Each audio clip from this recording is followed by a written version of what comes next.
सावन का महीना 11 जुलाई से शुरू होने वाला है। सावन के महीने में महिलाएं अपने प्रेमी या पति के लिए 16 सोमवार का व्रत रखती हैं। आइए जानते हैं कि कैसे इस व्रत की प्रथा शुरू हुई थी। हिंदू धर्म में अनेकों देवी देवता हैं, लेकिन यदि कोई ऐसे देव हैं जिनसे भक्तों का जुड़ाव बहुत है तो उनमें से एक नाम है भोलेनाथ। कहते हैं कि भोलेनाथ को मनाना बहुत आसान है।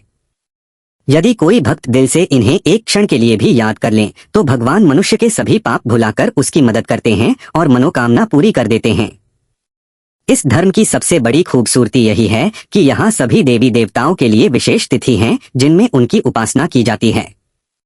लेकिन भगवान शिव संसार के संचालक और संहारक की पूजा के लिए कोई विशेष तिथि नहीं बल्कि पूरा श्रावण महीना है। इसे सावन का महीना भी कहा जाता है। आपको बता दें कि 11 जुलाई से सावन का महीना शुरू होने वाला है और 9 अगस्त तक चलने वाला है। इस महीने में बहुत से नियम पालन किए जाते हैं।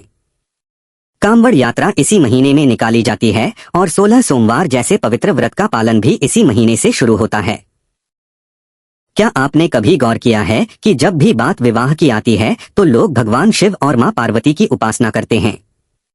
लेकिन क्या आप जानते हैं ऐसा क्यों होता है? चलिए इस लेख में समझिए। दरअसल भगवान शिव और मां पार्वती इस संसार में पहले जोड़े हैं जिन्होंने प्रेम विवाह किया। हालांकि ये देवी देवता है, परंतु फिर भी इनके प्रेम विवाह में बहुत अड़चने आई। मां पार्वती और भगवान शिव की घोर तपस्या के कारण ही इनका विवाह संपन्न हुआ था। कहा जाता है कि मां पार्वती ने सावन के महीने में 16 सोमवार का व्रत किया था। इसी कारण मां पार्वती और भगवान शिव विवाह के बंधन में बंधे थे।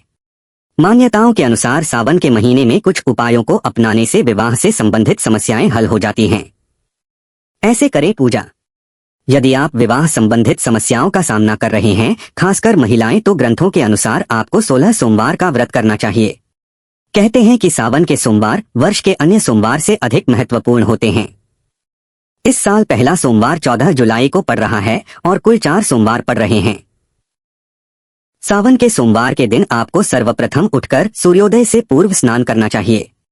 मां पार्वती और भगवान शिव के समक्ष व्रत का संकल्प लेना चाहिए।